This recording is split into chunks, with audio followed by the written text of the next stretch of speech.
So welcome along to Behind the Bar podcast. Myself and co-host Dan, ready to go for it. So last week, Dan, we did the community podcast and we had our community event, big community event, which I'm not going to say the result. We'll say the result of that.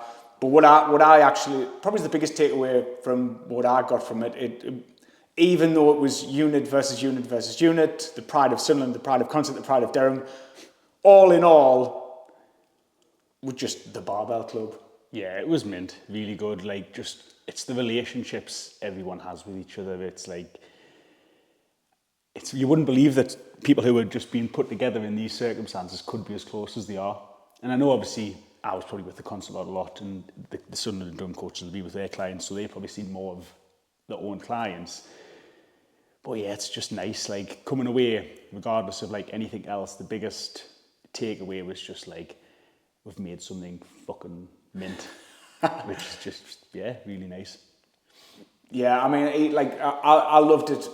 I mean, we always get like a lot of the same faces who come to the events, the people who've been there many years, like they love it. But what's always good is when you see somebody who hasn't been to an event. Yeah. Jane. Yeah, like it was a huge win for me, like the ones that hadn't been before, and like coming away, obviously, like I'm always like trying to get people up for the competition, and like beforehand it's all like, we need to win, we need to win, we need to win. Once it's over, like it's just to try to create like a bit of competition and a bit of fun and actually make it mean something. But afterwards, the biggest wins, like the ones that turned up and just give it a go, who've never done it before. And it's like, for me, I'd take that over winning any time. Yeah, you know what I mean, just having everyone there involved and like just the confidence of like, I don't think I can do that. Like, and you convince them for weeks, you can, man. I'm telling you, you can. I can't do that. You can. And then you watch them and they're like slinging a log press above their head, like it's fucking nothing. It was one of the hardest things for any client to do is to walk through our doors, is to pick up the phone to Sarah, whatever, and then to get here. And then probably that's going to be like a second biggest thing of like turning up to an event. Yeah, definitely. But once they've got that out the way, like I feel as though like they shine even more. Yeah, like all week it's like, when's the next event? What's the next thing? And it's like they've gone from like, it's like pretty much dragging them kicking and screaming to like, when's the next one? And it's like they'll probably never miss an event now. Yep. Now they've got that bung. It's like you see the ones once they come again and they come again and they come again. And yeah, it's mint. Well, it's probably why me and you put so much emphasis on getting the clients to the event. Yeah. Because it's like, you will enjoy it. You'll be fine. I mean, I post a weekly thing in our group about events. Yeah. Just as that reminder, like get to the event. And then once they're there, it's like, whoa. I mean, I'm no good with quick maths, but out of 22 clients that I've currently got, 16. Rocked up. Yeah. Yeah. And it's like, that's fucking mint. Yeah. Like forgetting them, trying to get them to there. And yeah. That's a big really rally. Cool. Yeah, it's, yeah, percentages wise, that's a very big turnout for an event. With people will never see like how much, because obviously you're doing it in the sessions, like how much effort it took you to get them there. Yeah. I mean, I love it though, like, but also it's not just me, it's the culture of like, for weeks, like Billy, Emma, like they're all so competitive, they're rallying everyone up there. Like, do you know what I mean? Like, it's because of the culture here, everyone's like, fucking you're coming. Yeah. You know what I mean? And it makes everyone want to come, and it's not just me, it's just the culture of how it is. Yeah, and with the people, like what I obviously always like as well is when it's because where I said we're all one unit. It is like, I'm forgetting who it was, like people from Sunderland obviously talking to the Consett lot, even though they're absolutely miles apart, but they see each other at the events, they've done the photo shoots together, they've done the villa together, and it's like, as soon as they see each other, it's like they've never not known each other, and it's just mint to see that, even though they were competing against each other, they were just like, hey, how are you doing, da-da-da-da-da. But even people from different groups who don't get a chance to like, for example, like Owen had never met like the 6 a.m. lads and stuff, and like for obviously them to get together and have a bit crack, and it's just nice for everyone to get to know each other. So yeah, really good. Everything we talked about in last week's episode about the value of community couldn't have been more on display. Yeah, so go back, watch that one, and then you'll know exactly what we're talking about. But yeah, that's what's been going on with those today. Mint event, by the way, it was a draw. We couldn't have absolutely wrote it at all. It was a tie between all of them. We went on like a 3-2-1 point-based system, and yeah, it ended up being an overall tie. And I've just got this massive trophy. Well, it's still next time we need to decide. We need to decide. Coach versus coach. We'll come up with a decider. I actually thought of one that was like in the Strongman they used to have a decider where they had to pick up the Atlas stone and put it over the bar. Yes, aye. Do you know what I mean? Yeah, like yeah, you aye. could do that for Last man standing. well, not even a last man. Like just right, you've got it over, get it for 50 reps, because then it would come down to a penultimate time on that, and I would put it over the other cable machine that we've got over there, because I think we've done that before. Yeah, because I was trying to think on the day, and the only thing I could think of was the duck hold, like an event we hadn't already like done that day. Yes, but it's time. People are starting to need to go. Yeah, like it's a big commitment on a Saturday morning, especially when people have families and other stuff. And it flew over though. Oh, it did. That went faster than we thought. Yeah. That was the first time we've done it as well, and where it was a team strong event. We've done singular strong events, Carnage Games, like cardio style ones. It's ridiculous, you know. And like I was doing the maths, and it's like averaging less than 2 seconds a rep on the deadlift. Jesus. Like I worked out mine, and mine was like 2 seconds a rep, 2.1 seconds a rep, and I was thinking like 1, 2, 1, 2. And then when I worked out the Sunderland time, lads' time, it was worked out less than 1.5 seconds a rep. I can't even comprehend how do you even get something up and down in like I can't even fathom it. Wow. Like I thought, like when I was working out, I was like, you can't do it quicker than that. Mad.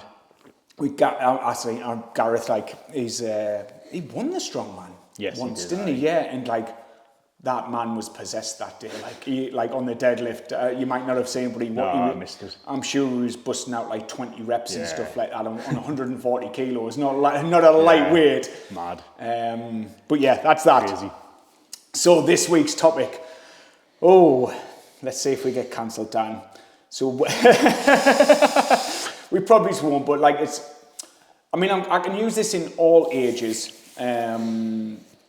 I think I'm going to use it in all ages, but the topic, what I was going to say is like why most men over 40 are coasting and how to wake the fuck up.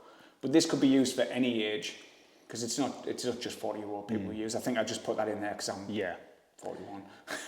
Yeah, I mean, I think naturally it kind of like, it becomes more prominent as you get older, in the sense of like, most people are doing something when they're growing up. Like obviously you're like in school and you're in education, or you're playing sport, or you're doing you're going like that. And that normally continues to about 30 or maybe mid-20s, normally at the point where you get married and have kids. And then by that point, most people are kind of settled in the career, and they're just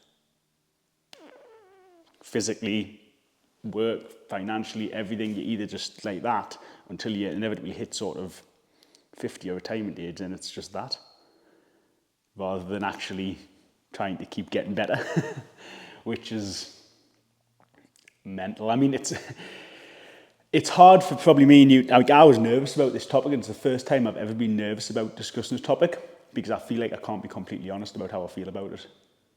Right. Which is a weird, it's just weird. And I think me and you are wired so differently to probably 99% of people on the planet.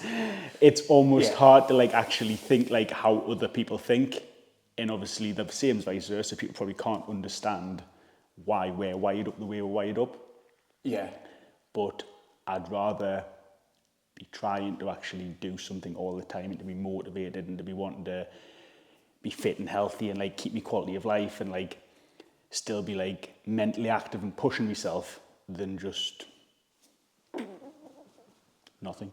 Did you ever think at a point of your life, like, because obviously from what I've seen from you, like you, like, obviously you were coaching, you were just doing your coaching hours and stuff like that, and then obviously lockdown hit, and then you found like, obviously working with your dad, and then like the purpose went up a bit. I mean, I feel like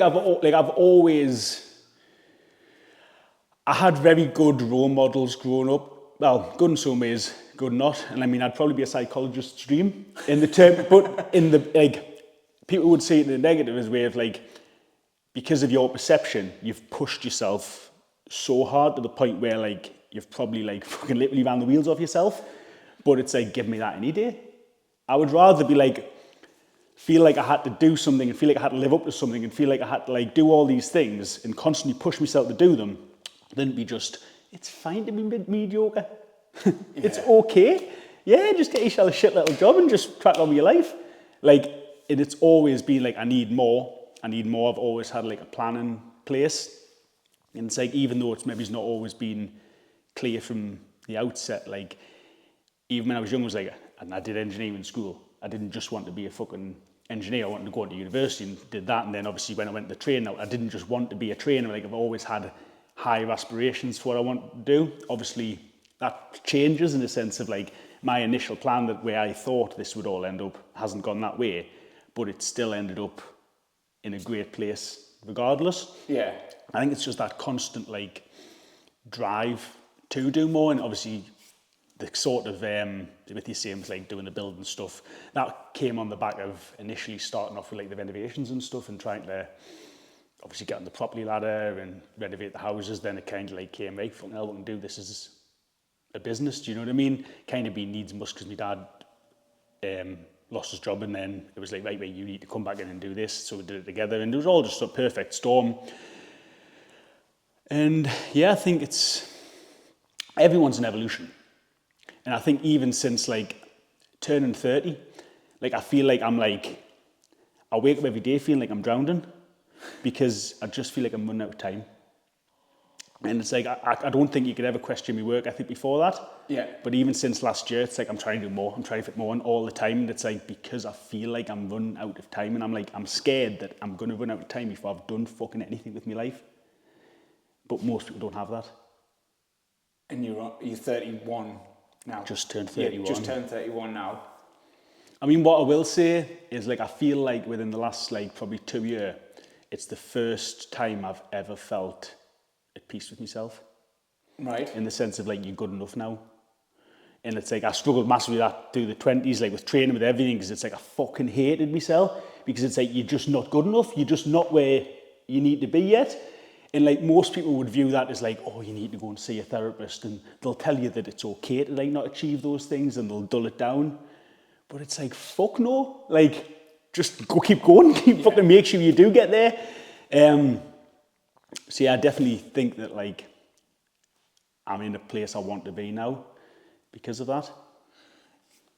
And obviously with that, like the course, and like I'll keep coming back to the topic and like how to wake the fuck up. And then like the last 2 years for you as well, like I would never, like you've always had the fucking best work ethic. Yeah. Do you know what I mean? You always do more, but yeah, I've always had ear work ethic. You've always turned up. You've been well on time. One of the things I most admire about you, like you do the job to the highest of standards. Any job you do. Yeah. And now, obviously, the last 2 years, as well as all that what you've done in Anywhere, it's like, I think this with the wake the fuck up, it's like, do you feel as though like you've got even more of a purpose now, and then that's driving you to push that even definitely harder? Like I said, it's like everything I do, I feel like it makes us want to do more rather than do less. And like I say, it's like, when I say I feel like it's the first time I'm actually like, I'm at a level where I feel like, fucking hell, I'm actually happy with where I'm at and what I've done. That doesn't mean that like it's time now to fucking get on the beach and just chill out. Like, I want to do more. I want to push even more. And I just can't understand at what point you would ever just settle. I think that it comes down to, because this is why I'm using the phrase, because a lot of people, where you say like people get to a point and then they just course, but then they go down, but it's because they've got no purpose. Like they don't have a meaning in their life. It's like if you're just going to a job, working for somebody else, just doing your work, going home, and not having, and we can relate this back to training, not even having like a trainer and trying to help your physique or anything like that. Obviously with you want to grow your own business, you want to grow your own like personal, what's it called? Personal profile? brand, I suppose. Yeah, personal brand, that's the word. Yeah. Personal brand. It's like, I always feel as though like these people don't have that purpose in life. And I'm the same as you. Like, I mean, I don't think you've probably ever seen me take the foot off the gas. No, like it's the same. It's like we are both very similar in that respect, and it's probably, obviously, a lot of you's probably rubbed off onto me over the years as well. Like I say, like, I have always had really good influences. There's probably not a point in my life where I've like been around bad people. Like even when I was young, it's like my father, like, that's not he's any angel, but it's like, do what you want, but just make sure you go to work. Like, go out. If you want to go out nightclub the night before you go to work, do it. But you have to go to work. Yeah. And I don't care what you do, but you've got to like, that never, there's a level that you never drop below. And that's the being late. It's like calling in sick, like those sorts of things. It's like, there's always been standards. And then that's where you build from. And then, like you say, I've had good influences from yous, which just sort of helps push you on, motivate you, and it creates what's normal. Yeah. This is how hard you work. This is what's normal. This is what you do every day. Yeah. And I've always had people who've pushed themselves in every aspect. Because I suppose we both could have just like just stuck to Durham. Like we could have just been doing carnage and the barbells, and then that's it. But like opportunities come up. The Sunderland, the this, the online, and it's like, okay, well, there's that, right? And then it's like, right, we can build that, and then, like, what else? It's not like it's not like you stop there. It's a weird thing as well, because I think when people see that people who are like that, they associate them with being like financially motivated, and like I'm genuinely not. Like I'm probably the least financially motivated person. Like no one will believe this because they never do. Yeah. But like really, like I'm not motivated one bit by finance because I don't want anything. Having more money, I can't, like, there's nothing I want, so what would I do with it? So what do you think does motivate you? Oh, this is going off the questions, isn't it? I know the answers, I probably don't want to answer them. I've got a massive chip on my shoulder, like an inferiority complex type thing, which has always drove us, like, I want to prove to myself that I can do what I want to do. Yeah. But also, I think you probably can relate to this. The longer I've done it, I just really fucking enjoy it. Yeah. I enjoy having new things. Like, I enjoy having, like, the grind. I enjoy doing, like, the social media stuff. Like, I find doing new things, learning new things, teaching people, like, I find it exciting. Like, using my brain. And I think I was never academic, but I think I always wanted to be. And I just love learning and, like, pushing myself and just doing different things. I think that's what motivates. I just enjoy doing it. I think I enjoy look, I've got a 13-year-old mini sat outside. Yeah. I'm not exactly motivated by money myself. And don't get us wrong, everyone knows I've got a bit of a trainer fetish. But I'll never buy the silly ones. Yeah. That's the thing. That's the only thing I really, if I do, and I haven't bought them for months now. So it's not like I'm not even motivated for the money. I'm motivated for the success of it. I love building, obviously, the gyms and seeing them success. And then when we always have a moment, this is coming back to last week's and what we've just started with, and then when we have those moments of the success is when we do have the community events, the photo shoots.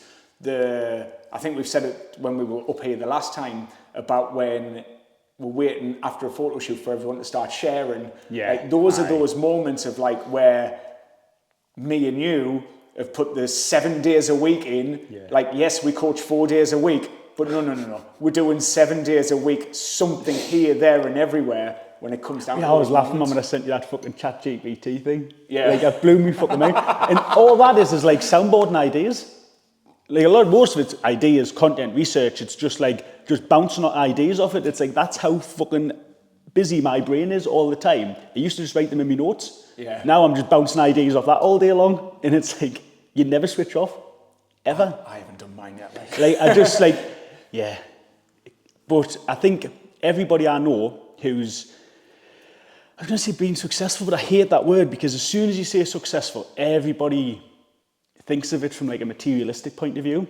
Yes, yeah. And yes, often the people that end up in these positions do quite well in that way. But all of the people who are like that, what they do is almost part of them. It's part of their personality. They live and they breathe it and they love it. And it's like more so than just being successful people. Oh, aye, they've done well for themselves. You're missing the point. That's just a consequence of it. It's like finding something that you care enough about that keeps you wanting to fucking go. Well, that's why all these entrepreneurs will never retire.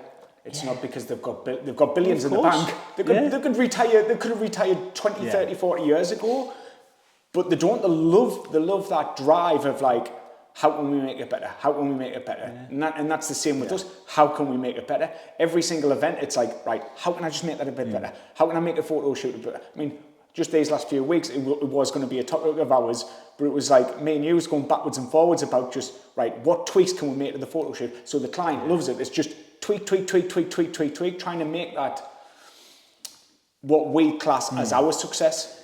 And I think that comes from being in control and having like a business rather than a job. Like, I've never had a proper job. Like, we have, like, you always say this. I don't mean like that in that sense. I mean, apart from, I spent like a couple of months working at a hotel. Growing up, I was always working for my dad's business as a kid. Then obviously joining the gym, which again, although it was a job, I've always had a lot of control and ownership over what I do. And then obviously the building stuff, again, I'm in control. It's all for me. I'm not just turning up and working a 9 to 5 for someone. Yeah. And that's what I mean. I've never had like that sort of job. And I think that keeps you motivated. The control of like actually being able to have some impact and impart your own ideas, and that keeps you wanting to push on. If you're just going and sitting, like when you were at the car place, what can you do? You could be the most motivated, like have all the best idea. You can't do anything with them.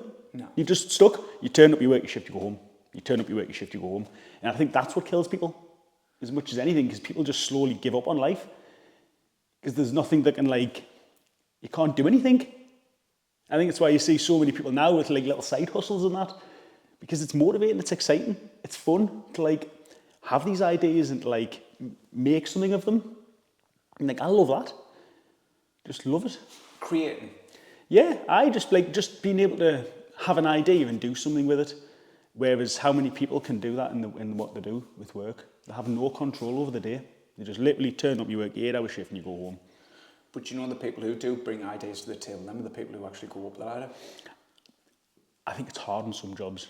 Right. Do you know what I mean? I think it's like, if there's a proper glass ceiling and like, I think it's hard to do that in traditional workplaces.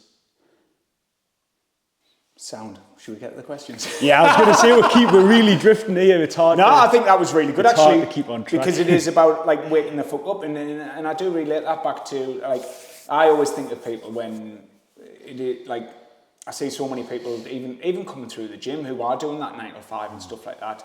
And obviously I have got the privilege of running my own stuff. Like, I've been self-employed for a long time now, but it is like I've got a purpose. And like I wake up, and the same with you, where it's not enough time. It's like I always just feel like as though I'm just getting started. Yeah, exactly the same. And it's almost like you're scared of running out of years before you run out of motivation and ideas. Yeah, it's like it's almost such a weird thing. And yeah, it's like, I don't want to get old. I've got 10 years on it, and I still feel like forever. I'm just getting started. So it's like you've still got another 10-year block before we can have this conversation again, and then I'll be 51 and you'll be 41. But even then, like, I always thought about retirement. Like years ago, I was thinking, but I want to retire at 50. Yeah. And now, like over the last few years, it's like, why would I want to? Like this keeps me driven. It like I have a purpose, and obviously to help as many people as possible, like get into weight training. And yeah, like that keeps me just fucking going. At the minute, I'd have like, it's not even like, I have a retirement plan, but that's more just like at some point in your life, you're trying to get to a point where you're financially secure enough to like I'm okay now. Yes. But that doesn't mean you want to stop working or stop doing anything. Yeah. And we always laughs because like, my father fucking hates work. At this point, he's worked that hard for that long. He just fucking hates it. His body's knackered. And it's hard work. Yeah. And it's like, if anyone ever says like they don't want to retire, it was like, you're not fucking working hard enough. But it's true in the sense of like, because we've got jobs that we love, why would we want to stop? If you're doing something that's breaking your fucking body, I was ready to pack in the building stuff after 2 years and say, this is shit, this. Never mind 30 or 40. So I think we are privileged to actually do something we enjoy. Yeah, I mean, grafters, like grafters, builders, whatever else, like, I commend you because, like, that it puts so much toll on your body, and it's like, they need that. If they're doing that across the week, I don't mind, like, for them, if they want to get pissed on a Friday, Saturday night, go for it, like, yous have earned it. Yeah. So I get that. Right, so, when did average become acceptable? I was thinking about this because obviously you did send the questions over, and I think from a physical point of view, we'll try to keep it on track physically. You don't need your body anymore. In a sense of, like, years ago, if you were like dead weak and unfit and frail, you were useless. Yes. All jobs required like a level of physical strength and capability, and if you didn't have that, like, right, off you go. Like, you don't just know, you're no good because all the work was physical. And I think, like, so because all the work was physical, if you weren't physically capable, then you were useless. And if you even go back further, like, how far do you want to go? Like, throughout the entire history of humanity, like, we could go back when we were living in caves. Like, if you weren't physically fit enough to go and hunt and kill, you would just die. Bloody medieval times. If you couldn't, like fight or be a soldier or do something, throughout the whole history of humanity, we've needed to be physically capable to survive or to thrive. Now, you don't. You can just be anything, and you can not only survive, you can thrive, you can be successful without any level of physical capability whatsoever. And that's why it's become normal. So when did this happen? It's obviously with the advent of technology. It's accelerated. So obviously the rate at which technology's changing the way the world works, we don't rely on our bodies anymore, we rely more on the technology, and that's only going to continue. So probably the millennium is probably the biggest, like, fulcrum point in the history of humanity, in the sense of, like, in another 1,000 years, people will probably look back at it like that was the point where technology took over, and that was the point where humanity sort of, well, not humanity, but the physical need for our bodies, our brains, for everything, because technology has taken over.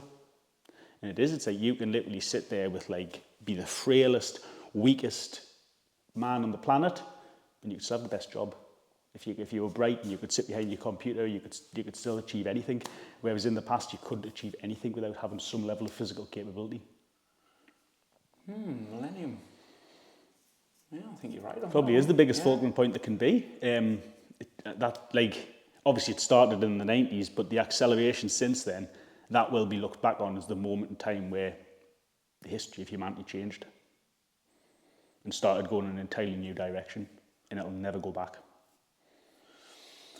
So what does, like, average, well, let's say average in the physical sense, what do you think average now sort of means? And unfortunately, probably overweight. Which, again, this isn't trying to, like, fucking fat shame people. I'm talking from, like, from a health perspective, from, like, a physical capability perspective. Like, more people are overweight than ever, and I think in general it's just that makes life harder. And the reasons for it are obviously more sedentary jobs, most people are more likely to have to drive to work. And say if you're then, like, driving to work, sitting in your car, sitting at your office, driving home, if you say you're working for 8 hours, you're commuting for 2 to 3, it's going to be so hard to find the time to then do anything physically. So once you get past 30, that's when your testosterone levels start to dip. Chances are most blokes aren't playing any sport anymore, so your muscles just atrophying all the time. You're not doing anything physically because your lifestyle doesn't allow for it, so you're not building any more muscle. And because of how sedentary and how low your calorie burn is, you're just gaining fat. So you end up with this body that's essentially a skeleton with no muscle on it and loads of abundant fat. And that then makes you incapable of doing the things that most people want to be able to do. When I was thinking of that, this might be weird, but it was to do with, like, obviously how the average is more fat. But it's like if you think of American sizes, clothing sizes. Yeah. Like that's a point for us. So for, like, this is a large. Yeah. But in America it's a medium. Yeah. So they've accepted that average of being bigger. I think our clothing sizes are getting bigger. Do you? 100%. Definitely. Like, I would not call myself like a medium-sized human being. Yeah. And I'm either a medium or large normally. Uh-huh. And it's like, the clothes aren't big here. They aren't big here. They aren't big across the back. They're big here. Yeah. It's the gut room. And it's like, we're literally like changing the way we make clothes to facilitate like a human that's a complete, like I've got my anatomy poster in there. Yeah. That's how we're supposed to look. We're not supposed to look like E.T. Yeah. And that's literally what we're evolving into. Right. We're going from like fucking, like the human anatomy as we view it, to literally fucking E.T. Yeah. What's it called? Slumped in shoulders, slumped in shoulders, beer belly, little frail arms. And it's like we're changing as a species. I suppose a lot of that, like obviously me and Dan's not expert in women's sizes, but the difference between women's sizes, you know what it is? Is crazy. So much of it just comes down to fucking stupidity as well, though, because it's like throughout clothing was always tailored because people are completely different shapes and sizes. Of course they are. Like some are tall, some are short, some are broad. Like we're all completely different sizes. So how can people expect clothing manufacturers to make a size 10 that you can walk in and pick off the hanger, cheap as chips, that's going to fit Susan and Barbara? Yeah. Just use all a clothing size is for is so you have a rough idea what to take to the changing room with you. Yeah. Stop taking it personally. Yeah. Like, it's mental. It's fucking, like, see how Well, this is probably probably the difference between men and women on this one is like if a large was too small for me and you and we had to get into an XL, we'd be like, oh. I think men lie massively with respect to that. You know, when everyone always says like, oh, men own it, men this, that, the other. I think there's a lot of lies and bravados, like, because I think deep down, like everyone goes like, oh, like women are dead body conscious, men are like, fucking yeah, I get it, look at you. Uh-huh. But I think when they buy themselves and look in the fucking mirror, I think they definitely struggle in the same way. They just aren't as open about it. Like, I do not believe that you can get out of bed as a man, having grown up in the world that we've grown up with and having seen all of like the role models and like everything, every influence we have is what a man should be, and stand and look in the mirror, and if you're significantly out of shape, and actually be happy. And if they can, fair enough, because I fucking couldn't. And maybe it's how different people have been influenced growing up. But I think there's a lot of like, people lie a lot in terms of like when they do pretend to be like, oh, it's all paid for and all that sort of stuff. Like, I do not believe that they're actually happy. Well, when a few years ago when it was the whole body confidence thing with women and all the bigger girls were like, I'm body confident, blah, blah, blah. I bet you they would do anything to be in that shape. It's just because they don't want to obviously put the effort in. Put the time it's like what we were saying 2 weeks ago with the excuses. Mm-hmm. It's like a story you're telling yourself. You're trying to create a different reality that makes you more comfortable with the situation that you're in. Yeah. And that's what that was all about. But it doesn't make it true. And it's like deep down, if you're lying to yourself, you're still going to be miserable. And this is the point, you're never going to get to the point where you're actually genuinely happy because you're constantly kidding yourself. So that was when did average become acceptable? Obviously, and how to wake it comes back to how to wake the fuck up. And I think I think like for me, and then coming back to the purpose from the start, it's like, don't be fucking average. Yeah. Like you need to wake the fuck up, and like it's like, why do you want to be what is deemed as average now? When I'm going to use fitness as here, if you can get to the gym, if you can be in shape, if you can admire the person in the mirror, if you feel as though your clothes feel better in the right sizes, like you're going to feel so much fucking better. Like and then all these. We're in a world of negative thoughts, and I know you brought something up before we started about a post what you're saying, like it was a bit to do with mental health, and it's like, but if people can just fucking crack on, have that purpose, have that fucking goal, Then It's the like- average, then you're kind above. of what we were talking about earlier, and I would say I would never like use mental health as a crutch the way a lot of people do, but I would definitely say throughout my 20s I had battles with my mental health because I wasn't happy with where I was, in the sense of I had a perception in my head of what I needed to be, and I wasn't there yet. And because I wasn't there yet, I was fucking miserable. But eventually, because I kept chipping away, I'm at a place now where I genuinely am happy. And because I'm happier in myself and I'm not hung up on all those things anymore, it's allowing us to push in other things and like push harder with work, business. Like I'm just a happier, better human being because I'm now finally at the place where I expected myself to be. And that doesn't mean I'm a fucking superstar. There's a million people leaner, stronger, everything. But I'm just at a point where I'm okay with myself.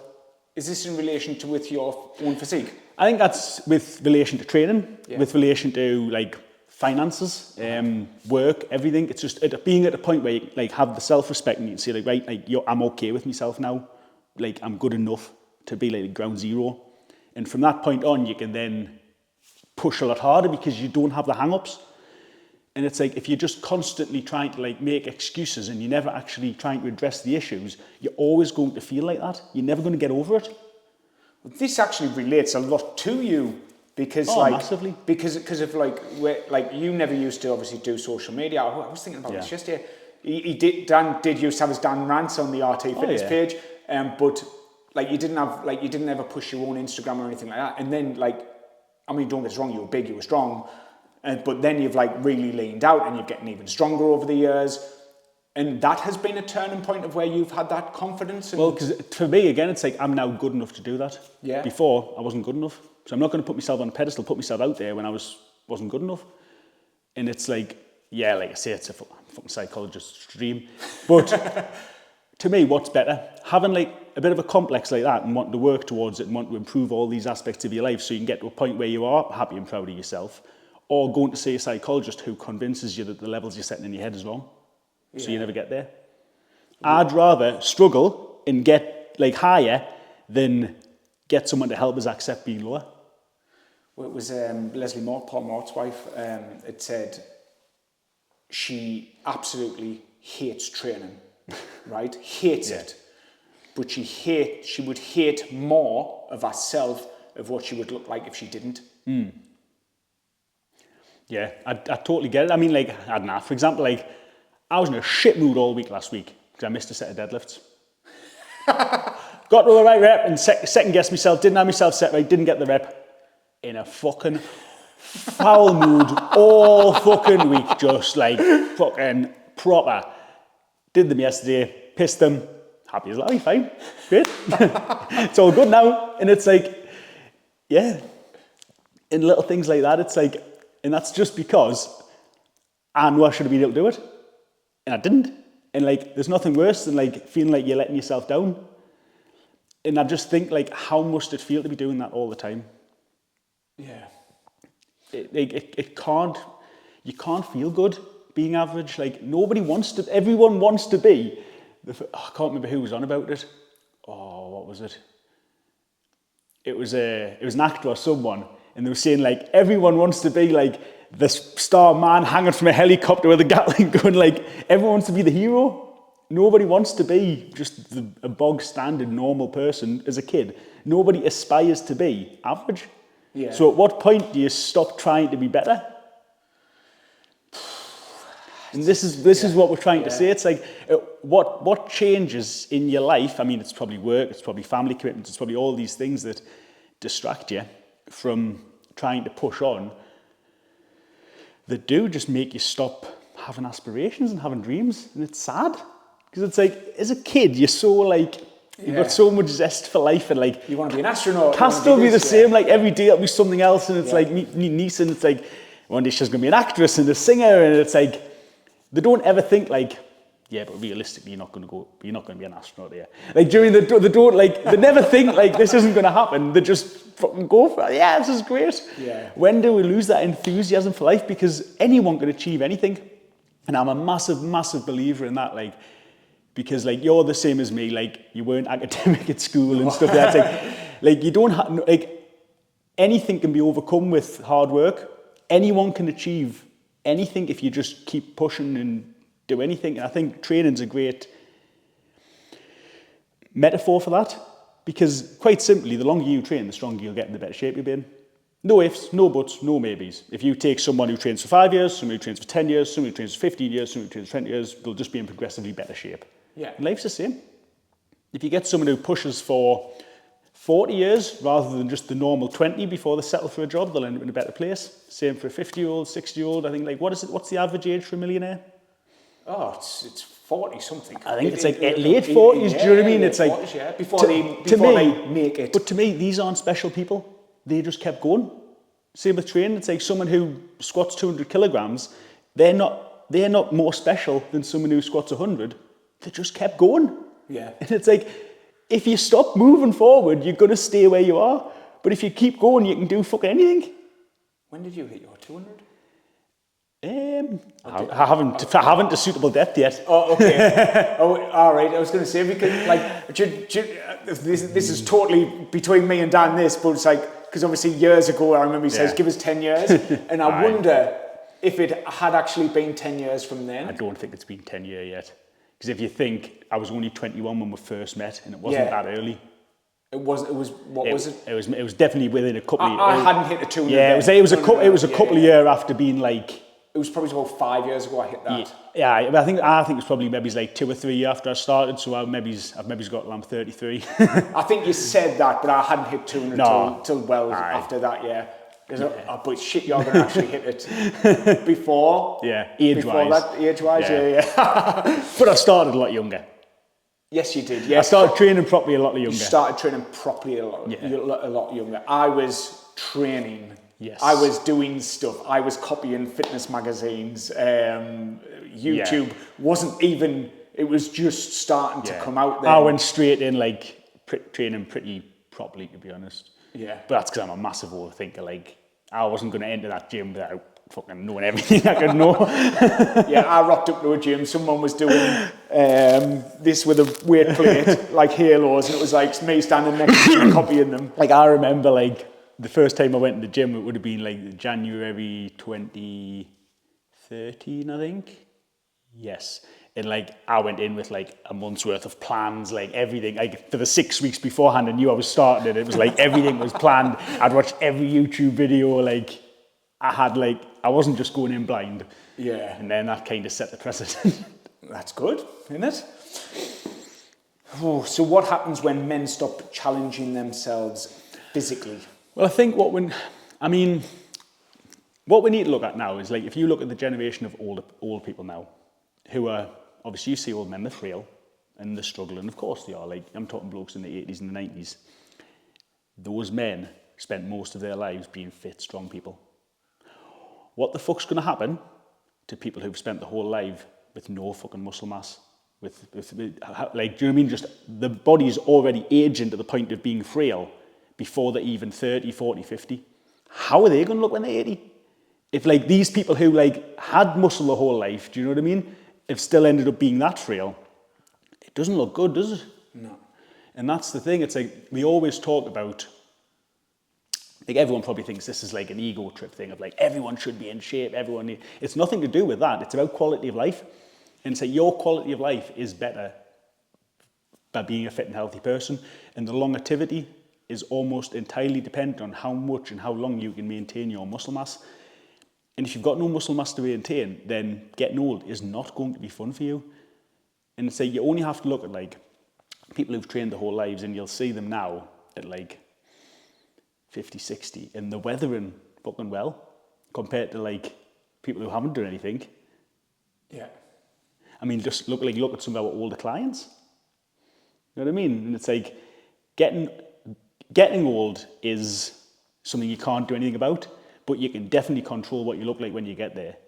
And say, Billy, 60-year-old, deadlifting 140 for, like, God knows how many reps on Saturday. Like, but you know what I mean? Yeah. You can, like, I mean, there's other older blokes, I don't know their names, but, sorry, the ages or anything, but, like, it's a fucking choice. Yeah. You don't have to just give up and get old and be frail. Like, you can actually still be decent when you get old, which, why wouldn't you want to be? Well, this is one of our big pushes. This is an advertisement, but it's one of our big pushes of obviously why we are trying to get well, anybody, but older people into weight training. Yeah. And if they're training 4 days a week, their quality of life is going to be absolutely huge. And one of our, I don't know if you've met him yet, so he's a guy called Gordon at our Durham gym. He's 66. I haven't met him, but I've heard of him. Yeah, he's 66 now.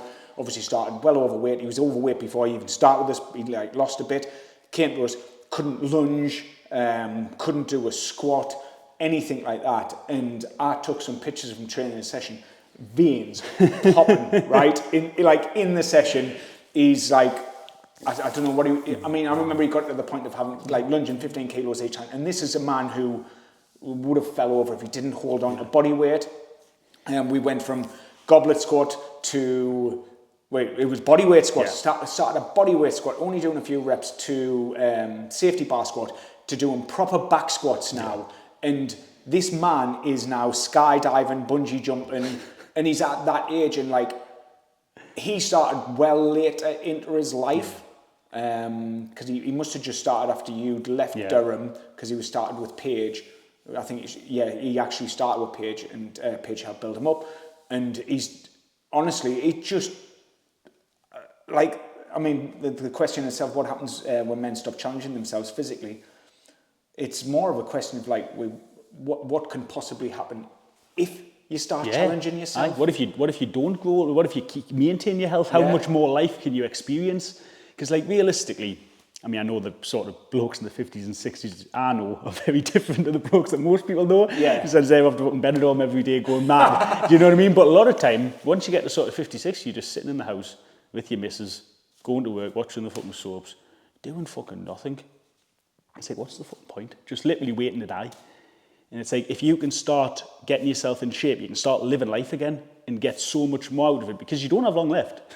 Now it's guaranteed. It's we were just saying how quick time goes by, and it's life's really short, and unless you can find a way to allow yourself to live it for as long as possible, you're shortchanging yourself. You're robbing yourself of experiences that you could have had. I think the good thing when we're talking about the clients we get at that age now, because they do have that physical background, in the sense that most of them have done stuff throughout their lives, because you had to when they grew up, we can get them back pretty quick. They've got a pretty good base, do you know what I mean? You don't have to start training at 20. We can take somebody who's 50, who's done a bit throughout their life and worked and done something, and they can be in great shape within a short amount of time. Yes. Yeah. And I think the mentality that they have is mint as well. I love training the older people, because they've got that cast iron, determination. I think it was a few years ago we did the Carnage Games, we had Mark and Deb doing the plank off. Yeah. And it's the mind was never going to give up. Yeah. It was just never going to give up. The body would have snapped in two before they would have decided to stop. And people don't have that anymore. And again, it's what's going to happen to these people who aren't doing fucking anything. They're not playing sport. They're not doing any sort of training. They're not working. They're not doing anything physical throughout their entire existence. By the time they get to 50, no one's going to be able to do anything to help them. Yeah. You're going to be beyond help. But we do. That's the thing. We do get a lot of people, men and women, really. Well, a lot more women actually coming into it. It's more prominent in women. Yeah. Definitely. Yeah. Most women don't do anything, and that's obviously a different, slightly different We'll thing. stick on the men. Yeah. In the can, it's just a slow process. A much slower process. It helps a lot if you've actually got a base. That'll always give you, if you've done something in the past, whatever else, even if you were in the army 21 to 24, and you haven't done anything for 15 years, it'll sharp come back. And then that mindset comes back of where's my life been? Oh, of course. Prior to that. Yeah.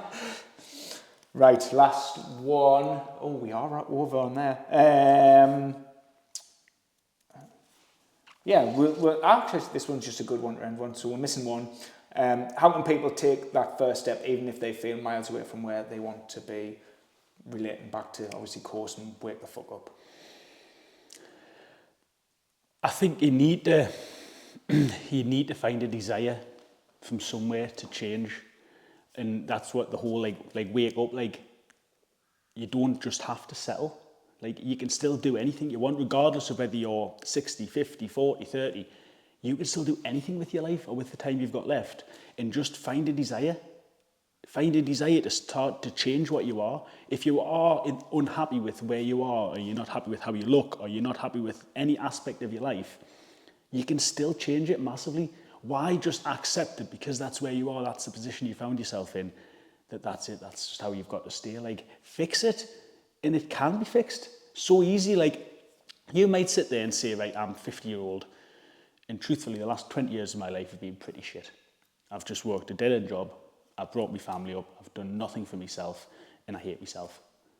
Do you want to spend your last 30 years feeling like that? Do something about it. You've probably been in a position now where you've got the time.